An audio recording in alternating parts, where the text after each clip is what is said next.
Hai, masih bersama saya, Mr. Z, bicara. Tentu saja bicara tentang kebenaran, berdasarkan fakta, data, dan realita. Putusan hakim dari Pengadilan Agama Jakarta Selatan terhadap gugatan cerai Mbak Imbong pada Paula Verhoeven menimbulkan begitu banyak perhatian publik. Ya, televisi nasional, ya TV One, iNews ya sudah mengabarkan terkait dengan hal ini. Paula Verhoeven keberatan dengan putusan Hakim Pengadilan Agama Jakarta Selatan dan melaporkan perilaku hakim ke Komisi Yudisial. Ya, terkait dengan kode etik dan perilaku hakim tentunya. Sidangnya tertutup, hal-hal yang bersifat privat dijaga. Namun demikian setelah putusan,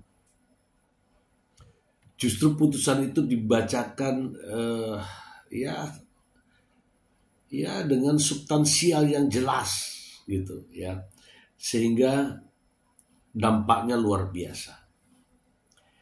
Kemudian ada tanggapan, ya terutama yang kita ambil ya tanggapan dari pengacara senior Hotman Paris Hutapea, masih menilai bahwa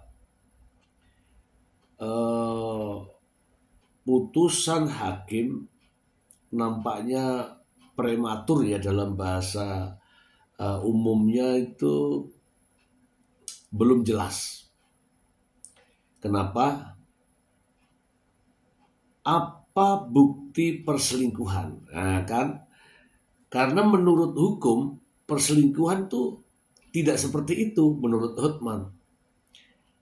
Tetapi hakim sudah memutuskan bahwa Paula Verhoeven terbukti berselingkuh. Ini mana-mana singkatnya ya teman-teman ya. Nah, saya sudah sering membahasnya terkait dengan perselingkuhan ini ya. Namun demikian tidak ada salahnya ya, tidak ada salahnya kita membahas ulang terkait dengan apa sih perselingkuhan ya. Selain itu teman-teman, ini ada komentar ya dari para pengikut saya ya. Saya juga harus menghormati ya. Saya akan bacakan ini ya. Nih dari MRQ PU1PY. Mr. Z, katanya kemarin mau ulas perselingkuhan dari hukum agama dan apa saja indikasinya menurut agama, gitu ya. Ini ya, oke, kita harus bertanggung jawab ya. Ketika ada teman-teman yang bertanya ya, sebisa mungkin memberikan kesempatan untuk memberikan penjelasan. Saya akan menjelaskan. Terima kasih atas pertanyaannya dan saya akan menjelaskan berikut ini. Jadi teman-teman, perselingkuhan yang dimaksud dalam hukum Islam dan perselingkuhan dalam hukum di Indonesia itu berbeda. Saya akan membahas perselingkuhan dalam pandangan hukum Islam terlebih dahulu ya teman-teman ya. Saya akan bacakan, simak ya teman-teman ya. Pengertian selingkuh menurut Islam. Dalam pandangan Islam, selingkuh adalah perbuatan yang tidak jujur terhadap pasangan. Adapun pasangan yang dimaksud adalah suami atau istri. Dengan kata lain, apa yang dimaksud dengan selingkuh adalah perbuatan tidak jujur yang dapat merusak kepercayaan di antara suami dan istri. Ini makna selingkuh dalam Islam. Jadi perbuatan tidak jujur yang dapat merusak di antara suami dan istri. Oke ya teman-teman ya, saya lanjutkan lagi.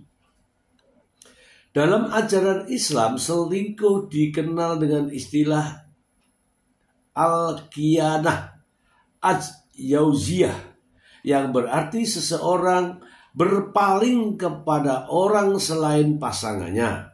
Dalam Islam, selingkuh memiliki makna berkhianat dan tidak memenuhi amanat untuk setia kepada pasangan.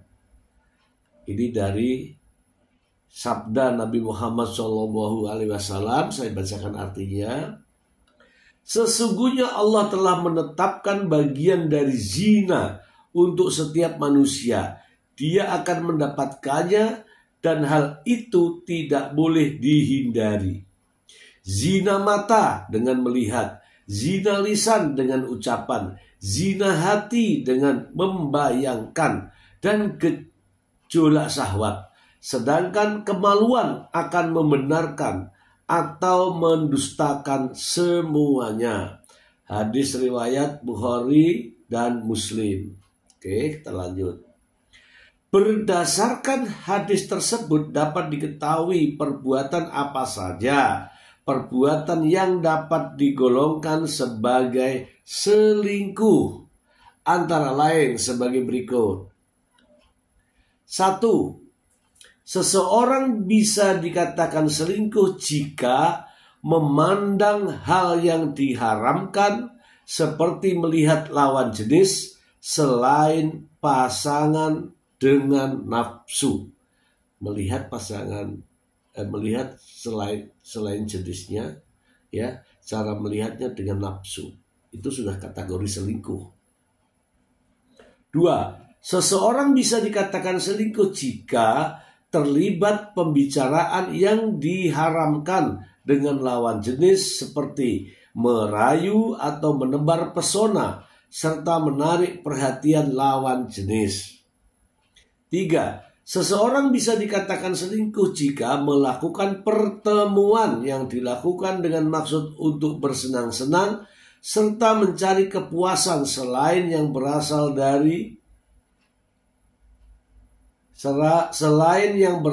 dan dilakukan dengan pasangannya yang sah.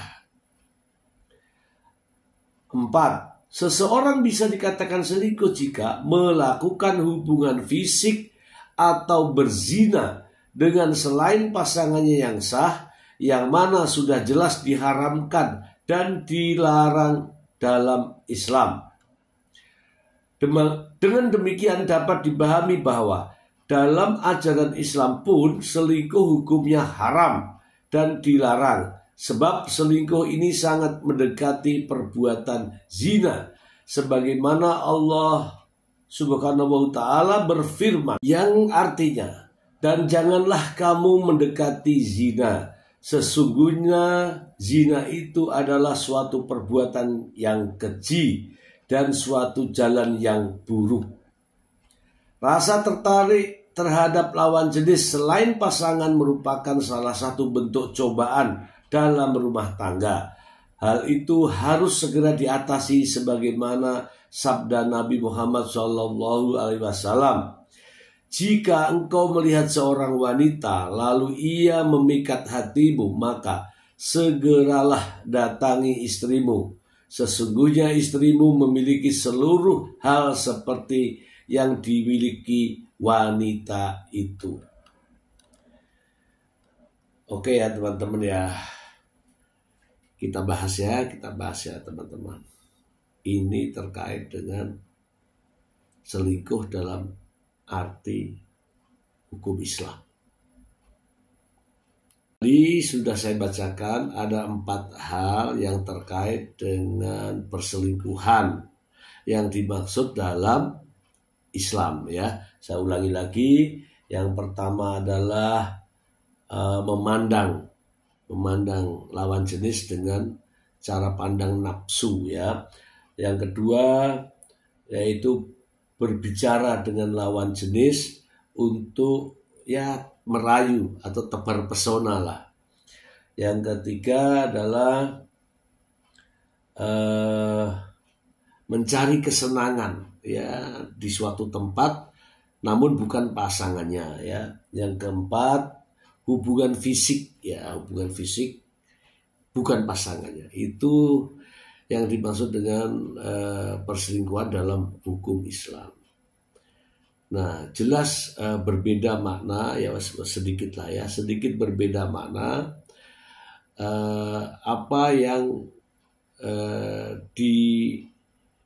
dimaknai ya dalam hukum pidana di Indonesia. Oke teman-teman, ini kalau yang hukum Islam sanksinya juga dengan cara-cara syariat Islam teman-teman. Ya misalnya dirajam katanya ya kan, atau dicambuk. Ya, ada ajaran yang menurut Islam yang berlaku di Arab Saudi, negara-negara Arab sana, negara-negara Islam sana, tapi tidak bisa diberlakukan di Indonesia. Kenapa? Karena budayanya berbeda teman-teman. Contoh nih ya, kalau dilakukan nih ya, di Arab Saudi ada yang di sana itu yang mencuri potong tangan, ada berlaku, tapi sekarang ini juga sudah mulai berkurang ya. Kalau diberlakukan di Indonesia, banyak ini rakyat Indonesia potong semua tangannya karena banyak yang jahat kan.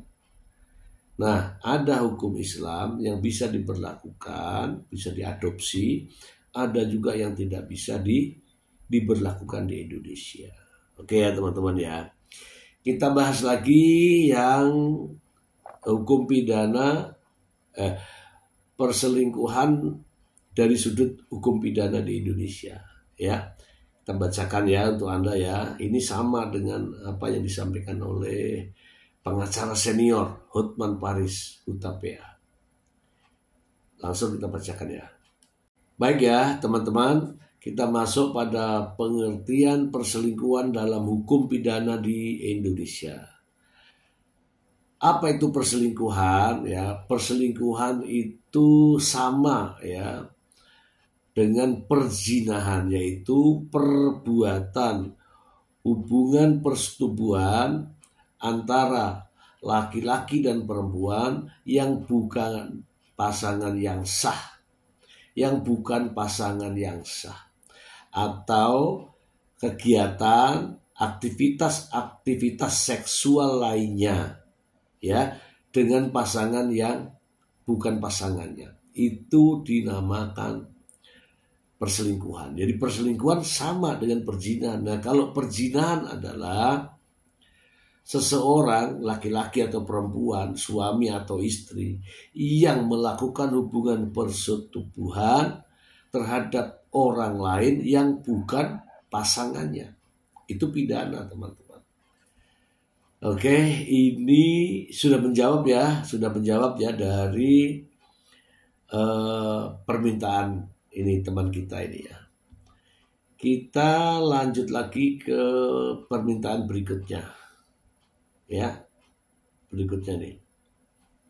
Saya bacakan dulu apa permintaannya.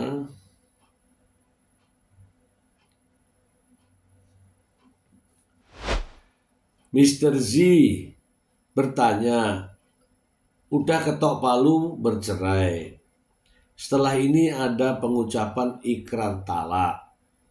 Jika tidak diucapkan dalam waktu yang ditentukan, gimana hasilnya? Nah, itu ya. Oke, ini pendapat saya dan ini lazim ya. Ini gugatan dikabulkan, namun belum memiliki kekuatan hukum yang tetap. Artinya belum inkrah ya, belum inkrah. Kenapa? Inkrah itu kalau putusan sudah diterima dan tidak ada upaya hukum lagi. Kalau ini nanti ada upaya banding, ya upaya banding berarti putusannya ditunda, inkrah, belum inkrah jadinya.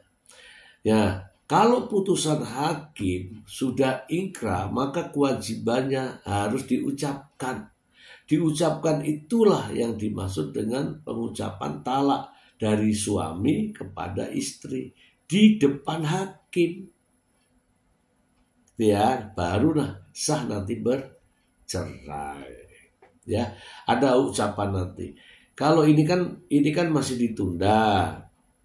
Artinya belum ingkrah kan. Kalau ada upaya hukum, misalnya banding, berarti kan putusannya belum ingkrah namanya.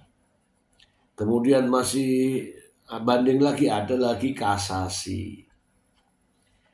Ya, sampai nanti ada keputusan ingkrah baru diucapkan. Kalau sudah putusan pasti yang ingkrah ya, pasti harus dijalankan. Namanya juga keputusan hakim kalau sudah ingkrah. Oke ya, sudah terjawab ya untuk pertanyaan yang kedua. Teman-teman, saya juga mendapatkan informasi berita ini menarik. Hal ini terkait dengan Hotman Paris Hutapea. Katanya siap untuk membantu pendampingan hukum kepada Paula Verhoeven. Benarkah demikian? Kita bacakan saja ya, langsung dari sumbernya. Dari Kompas.com. Paula Verhoeven minta bantuan Hotman Paris usai cerai dari Baim Wong. Nah, kita dengarkan dulu ya. Jakarta, Kompas.com. Artis Paula Verhoeven meminta bantuan pengacara kondang Hotman Paris Hutapea usai resmi bercerai dari Baim Wong. Paula merasa dirugikan dengan putusan Majelis Hakim Pengadilan Agama Jakarta Selatan yang menyatakan dirinya terbukti selingkuh. Hotman pun sempat bersimpati pada Paula Verhoeven atas putusan pengadilan itu lewat sebuah unggahan di Instagram. Paula Verhoeven lalu meresponnya dengan mengirim sebuah direct message untuk meminta pertolongan Hotman.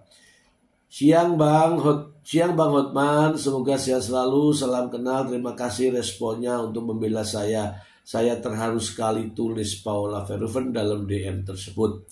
Paula Verhoeven mengaku sangat terpukul dan malu atas putusan Pengadilan Agama Jakarta Selatan yang menyebut dirinya istri yang durhaka.